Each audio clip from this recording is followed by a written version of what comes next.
Hey y'all, welcome back to the Free Black Women's Library YouTube channel. Thank you so much for clicking on this video.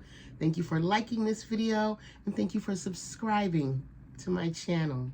Yes, honey, yes. Another Rambly reaction to the Gilded Age, which is a series currently streaming on HBOMAX. Now, it's episode 8, which means it's the finale. It's the last episode of this season, but hopefully not the last episode of this series. Fingers crossed that the show gets picked up for a season 3. And honestly, I feel like season 2 could have been a little bit longer. Like, they could have given us 10 episodes or even 13, but they only gave us 8. And I guess we're just gonna have to be grateful for that, child. Let's talk about it. Let's talk about it. So the title of, ooh, excuse me, y'all. I've been battling a really bad cold. Excuse me. So sorry about that. The title of episode 8 is In Terms of Winning and Losing. And it is written by JulianFellowes, the creator of the show. And it's directed by Michael Engler. Now, as I said, it's the finale. And that means that we actually got some resolutions for a lot of the character storylines. And then there's also chances for deeper stories for a new season, right? Come on, HBO, give us a season 3. Give us a season 3, HBO. Come on, come on. We want to see what happens when Marion and Larry tell their families about their relationship. What is Bertha going to say? What is Agnes going to say? Ooh, that's going to be some good tea. It's going to be some good tea. Anywho, I'm going to get into it the same way I always do, talking about the characters and their storylines. And please, as I said earlier, leave a comment. Let me know, who's your favorite character? What was your favorite storyline? Okay? So let's start with our boy Oscar. Now, Oscar got hustled this season. He got scammed really, really bad. His entire arc seemed to be around facing facts that the life that he perceived for himself is not going to be that. So it's time to come up with a new dream. And honestly, I'm a little bit worried about Oscar's mental health. There were some things that he said in this episode that gave me cause for concern. So I am worried about him. And you know that he can be a little reckless and be a little heavy on the sauce. So hopefully he's okay. He was absent from that very last scene. And that was very noticeable for me because that was a scene of good news that probably would have done his heart good to find out. But yeah, a little worried about Oscar. Moving on. Miss Marion Brooke. I am so proud of Marion this episode. I'm so proud that she finally told Dashiell the truth. I cannot marry you. I care for you, but I do not love you in the way that a wife should love a husband. Finally, like, I was like, Marion, girl, how long are you going to drag this out?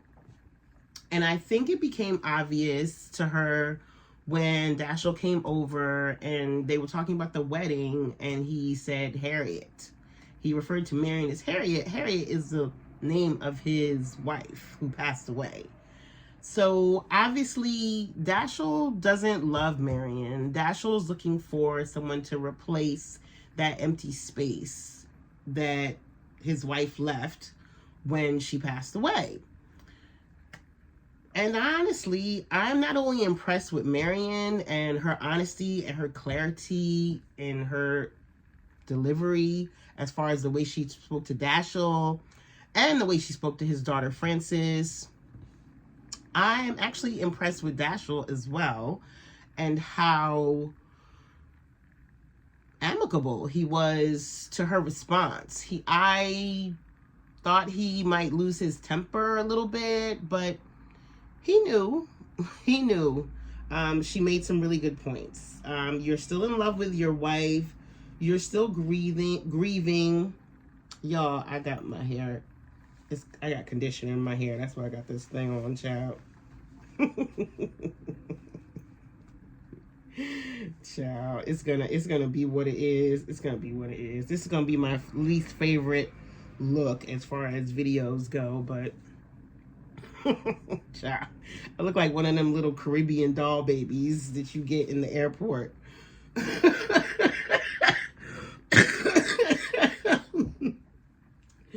Oh, Lord have mercy. I've been so sick, y'all, but I really wanted to do this video because it's the finale.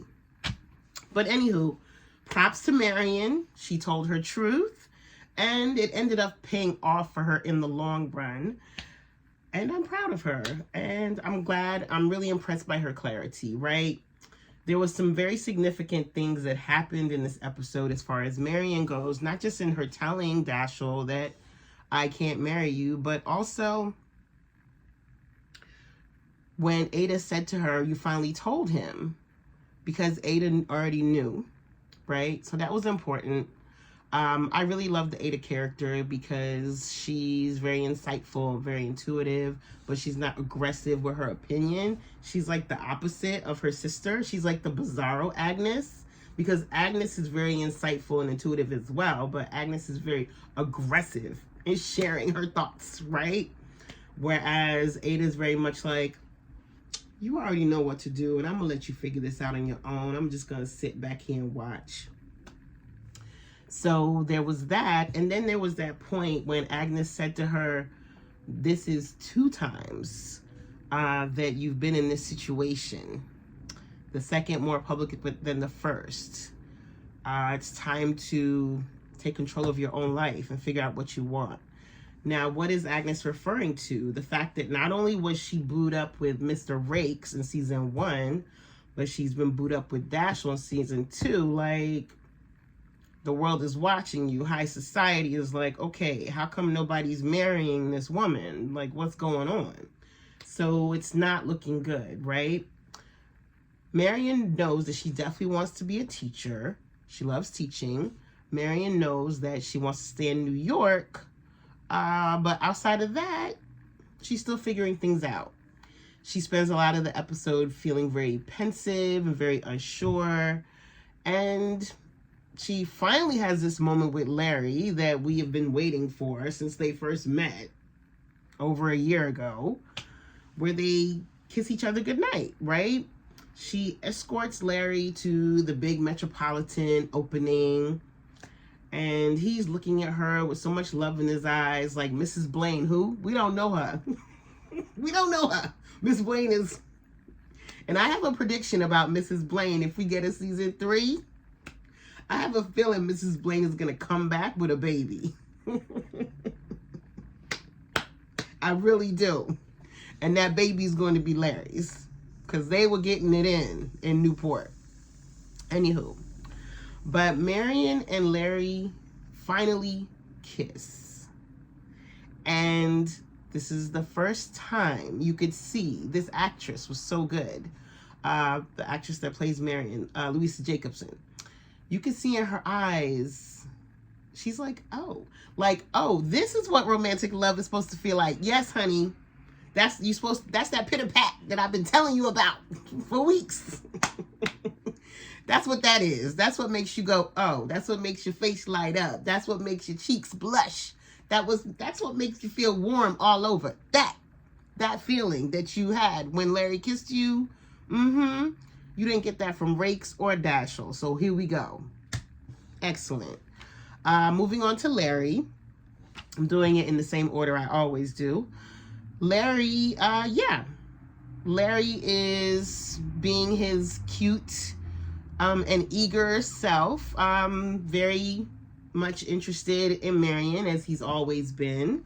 And he's like, you broke up with Dashiell, so you're single now. Let me shoot my shot. He went for it, and he got the perfect reaction, the perfect response. Larry is also going into business with Jack. Larry has always been an industrious young man. He takes after his father, George. He's all about the money and all about latching on to new ideas, being a part of this future industrial revolution. It's coming around the pike. Like, so Larry and Jack, who is the clock inventor, young person who works for the Van Ryns, are going to go into business. And I really like that duo. I like that pairing. They're very cute. The actor that plays Jack has the most expressive face and eyes. He's so cute. He's adorable. So hopefully we get to see that in action, that whole rags to riches story that the people behind the scenes have mentioned they're trying to bring into this series is going to be told through Jack. So I really hope we get to experience that and see that. Next up, Gladys. Now Gladys, oh, I feel kind of bad for Gladys because she is a bit of a pawn in her mother's chess match with Mrs. Astor. Gladys obviously has a crush on a cutie pie named Billy, who seems very appropriate. He's part of high society. They have a box on the first tier, just like the Worthingtons. But Bertha has other plans, okay? Bertha has basically handed over her child to the Duke. And I could see how this arranged marriage could work both for the Duke and for Bertha, because now the Duke is a part of high society America by proxy, by marriage, and now Bertha is a part of royalty by marriage. So it's a win-win for them, but Gladys has been promised by her father that she will get to marry for love, just like her mom did, just like her parents did. And it's obvious that Gladys is not into the Duke. She said that. He's better than your Duke. Bertha said, don't be impertinent. Child. I feel bad for Gladys. She looked absolutely stunning. Her purple outfit that she wore when she came down the steps, she looked so beautiful and so glamorous, right? So her mother is presenting her as a woman now, as opposed to the Gladys that we met earlier in the season and last season, who read to me like a teenager, and she still reads like a teenager to me. But I feel like her mom is trying to present her now as someone more Marion's age, like in their 20s, who's like ready to be betrothed. We shall see. Next up is Bertha. Bertha, what did I say about Bertha? Her theme song is, all I do is win, win, win no matter what. I knew Bertha was going to win the opera war. I don't know why. They tried to play us, right? They tried to play us in the last 10, 15 minutes. But no. We all knew Bertha was going to win that opera war.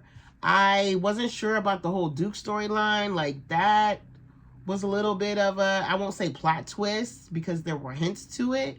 But I knew that there was no way that Mrs. Astor was going to win the opera war.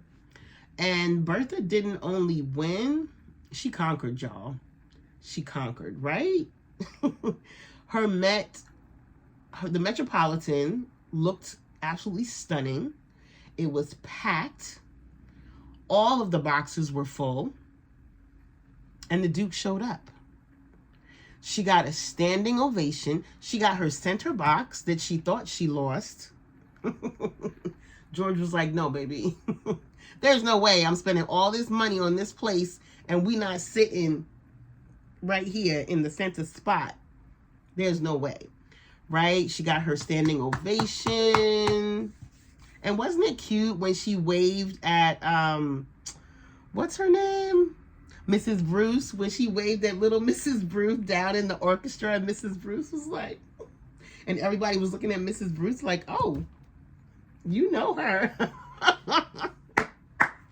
Yes, honey. We did see a sweet side of Bertha when she gave Mrs. Bruce those tickets. I thought that was really sweet. And it really reminded me of like Downton Abbey in those moments when the people of the house would do like extra nice things for the servants, and the servants would be like, oh my God, like such a kind woman. It's like she's giving you those tickets because she don't want no empty seats in her opera house. And you know, it makes sense to be nice to the people who are feeding you and picking out your clothes and taking care of you. Like, of course she's gonna be nice to you. But either way, Bertha won, and she continues to be one of my favorite characters, even though I don't like the fact that she's basically offered her using her child for power. But hey, you got to use what you got to get what you want, right? Scandalous, scandalous. But go Bertha. And shout out to Bertha's wardrobe from the beginning to the end, and this line in the very first scene. Mrs. Winterton drapes herself with her husband's money when she was pressing my underwear a year ago. She has no need of dukes. Bertha snapped. Actually, JulianFellowes snapped all throughout this episode with the dialogue. The dialogue from Bertha and the dialogue from Agnes especially was incredible. Next up, we have George, who also said something that I loved, which he said the Duke is being passed around like an old shoe. And yes, he is. Now, I was kind of playing on the Duke's top in my last video because I was like, he's kind of like loyal to no one. But now understanding his situation is in that he makes no money being a Duke, but he's responsible for all this land, all these properties, all these people. So he just has to get in where he could fit in. Yeah, okay, I guess I get it. But still.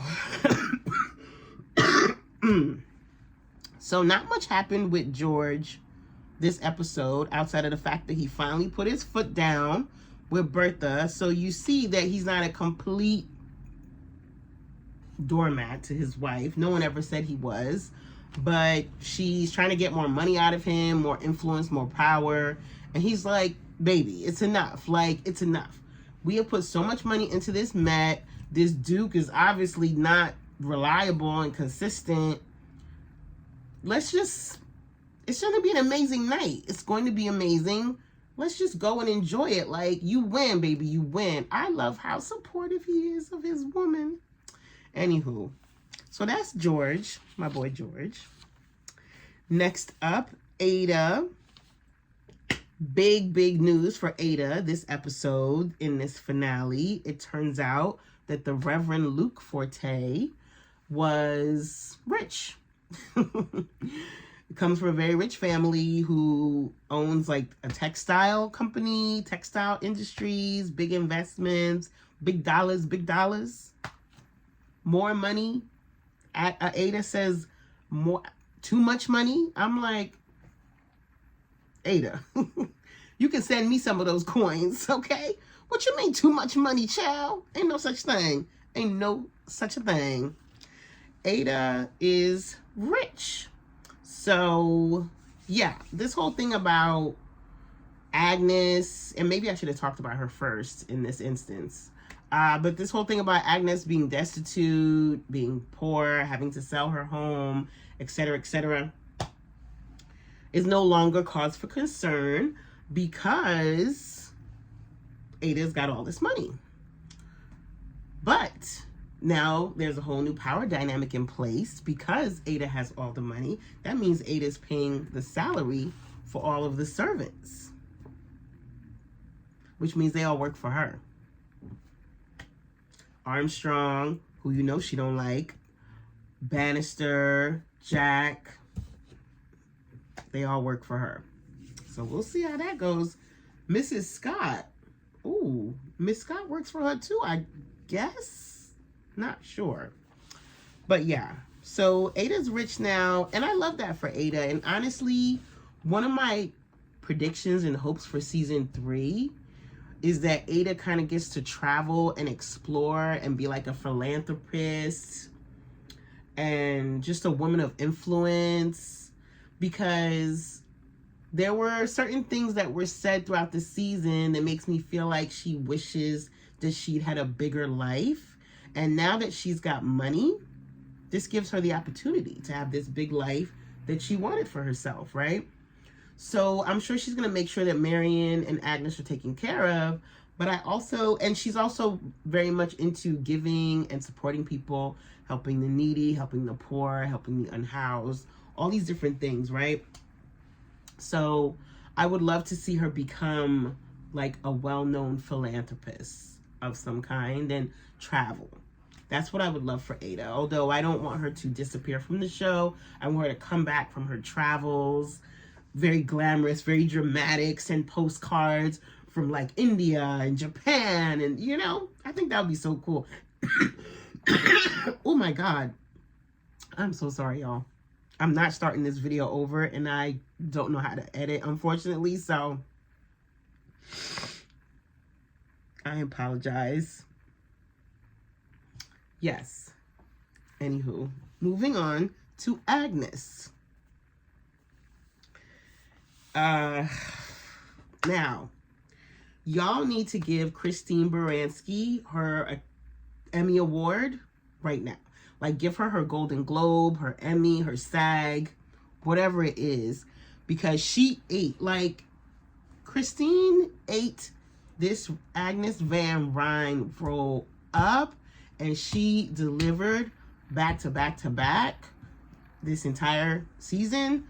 But this episode, just like the same episode when Forte died, like, I was like, this woman is acting her behind off, right? Woo! That scene when Agnes snaps on Oscar when he talks about how he's sorry. And she's like, what of you're sorry? You've thrown away the work of centuries.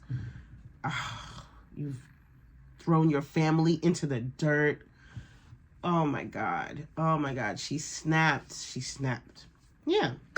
So what happens with Agnes in this episode is basically she tells her family about how Oscar has ruined her life, lost all her money. They have a lawyer or an accountant type of person come in and he lets them know the best thing for you to do would probably to sell your house because you get a decent amount of money for this. And just move into a cheaper place downtown. She lets her servants know about what her son has done, much to his chagrin and embarrassment.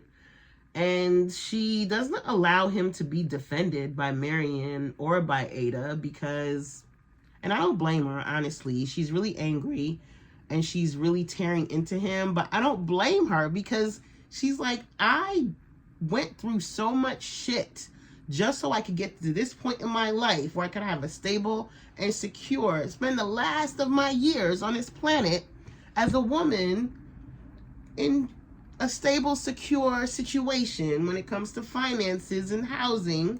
And here you go, just throwing all my money away, just all that work, right? So I don't fault her for the way she dragged him, but it was brutal. It was brutal. So they let all the servants know, and the servants are stressed, especially Armstrong, because she's like, I'm old. No one's going to hire me. Been here forever. And if the people I work for aren't high society folks, that's not going to help me to get a job either. So they're stressed. But Ada saves the day with Luke Forte's money. Very, I guess we could call it a plot twist.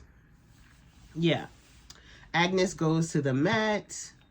No, not the Met. Agnes goes to the Academy with Mrs. Astor. She's one of the few people there. Like, the Academy is a morgue. Mrs. Fish described it so perfectly. It's a morgue.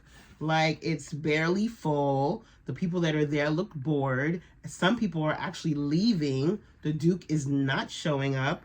When Mrs. Astor says this is what defeat feels like, and Agnes is still trying to, like, hold on to a little bit of hope, McAllister's like, nah, boo. It's a wrap for us. The Academy's dead. The Met has taken over.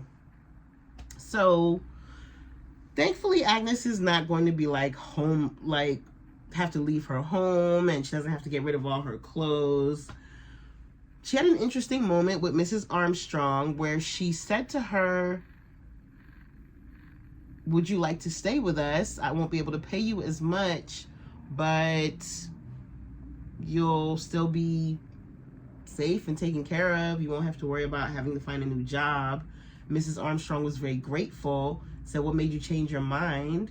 And Agnes says, something Miss Scott says. And you know Armstrong don't like Peggy worth a lick. She probably wouldn't spit on Peggy if she was on fire. Like, Armstrong is still very much racist, very much angry, very much bitter, very much a downer. But somehow Agnes wants to hold on to her, so yeah. So that's what happens with Agnes this episode. Now let's talk about my boo, Peggy Scott, the one and only. Okay, so here's the thing, and I've been saying this from the very beginning. I appreciate the historical storylines, the beautiful moments of Black bourgeoisie of the East Coast of this era, the fashion, the styling, the stories about segregation and education and closing up the colored schools and going down to Tuskegee and all these different like historical elements, which really make me want to like dig deeper and learn more about Black history in this country. Love, love, love, love, love. I love every single bit of that. But, y'all, and of course, look at me. Of course I have a soft spot for Peggy. Of course. Look at me. Look at me. Why wouldn't I, right? Justice for Peggy. Like, this storyline of her and Mr. Fortune and her having to quit her job at the Globe because she has feelings for this man and because they kissed, and him not even acknowledging this kiss, him not saying anything or not doing anything or not hinting to anything of like, oh, that was a moment of weakness that we both had and I regret or I apologize for going over bounds. I was caught up in the moment of us being in the barn and, you know, those people with the pitchforks and guns coming for us. Like, I really am unsatisfied with that aspect of her story. Her being a badass journalist and writing these powerful articles to the point where it's making people shift around board meetings and people are taking notice and people are talking about, yes, Miss Scott. Like, I love that. I love that. I even love the idea of her writing a book. That's beautiful. But why didn't she get a love story? Like, first of all, you kill her child in the very first episode, and then this last episode, she's walking away from a man who she worked for, who gave her a really amazing job opportunity, and she's proved herself to be an incredible reporter, an incredible writer who comes up with great stories.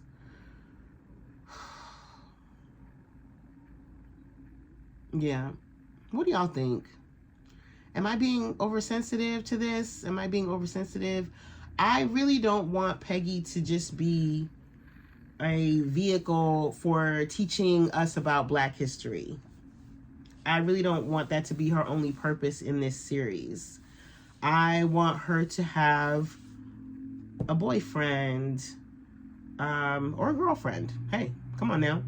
I want her to have a love interest and moments of interaction and conflict and confusion and frustration and joy and peace and discovery outside of these historical moments, similar to Marianne. And maybe I am just putting them on the same level as far as character importance because they were introduced together from jump.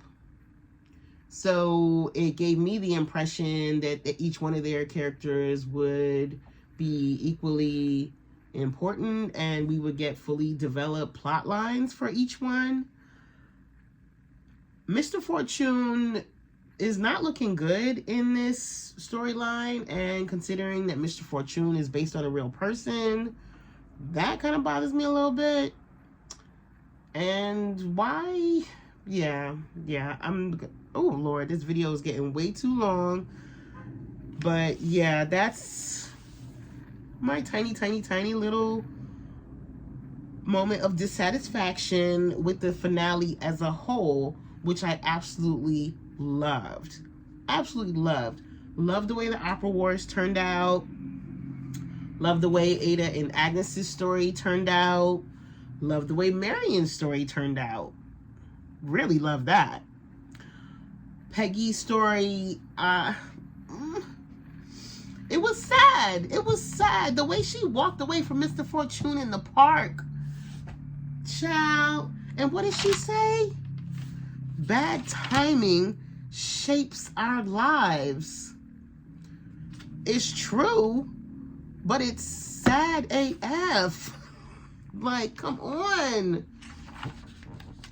Come on. So Mrs. Scott saves the day because things work out with the schools where they don't get to keep 3 open. They get to keep 2 open. But that's a win because it's more than 1 and it's more than none, right? And they always say to ask for more than what you want so that you get what you want. Sarah Garnett is a gem.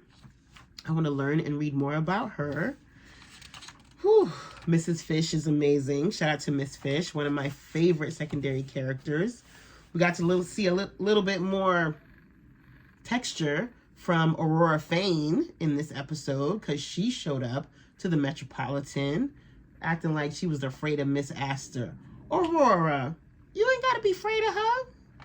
What's she gonna do? Bannister, talked about Bannister and the little bit of shade he threw towards the end, knowing now that Ada will be signing his checks. Cute little interactions between Mrs. Bruce and Borden at the Opera House. I, for one, I identify as an A-spec person, all right? I'll just say that. And one of the things I think I appreciate about this show are the subtle moments of intimacy that take place. And when she says, I want to remember every moment and every detail of this evening, and he took her hand and said, well, remember this, and kissed it. I love that. I love that. I'm cheesy. What can I say? I'm sorry. Turner got 8 up. When she got put in the other box, she was still in the first row. She tried to act like she was going to leave or throw a fit, and her husband, Mr. Worthington, was like, listen, sit your ass down. Like, you're no match for her. You're no match for her. I'm no match for her husband. Sit down and relax. Stop trying to act like you and her are in some beef. You're not. Yeah. And Mrs. Astor got 8 up. And that's pretty much it. That was the whole episode. And it was an excellent episode. It was an excellent finale. I really enjoyed it. I want more for Peggy in season 3. If y'all don't give Peggy a storyline in season 3, if y'all don't give her a love story or some story with a little bit more depth in season 3, I'm still gonna watch. But I'm gonna complain about it, which, what does that do? But yeah, shout out to everyone who worked on this season. Top-notch costumes, music, editing, cinematography, acting, storytelling, historical period talking. As y'all know, the Metropolitan still exists to this day, and it's still a wonder and a marvel in 2023. So shout out to the Metropolitan, shout out to the Brooklyn Bridge, shout out to Tuskegee University in Alabama. Hello. And yeah, let me know what you think. Let me know what you think of this series and this season. Who are your favorite characters? What were some of your favorite moments? And do you have any predictions for season 3? All right. So thank y'all for putting up with my coughing and all that stuff and whatnot. I apologize, but I made it through the video without my ferocious sneezing that I've been doing for these past 2 weeks. So, hey, a win is a win.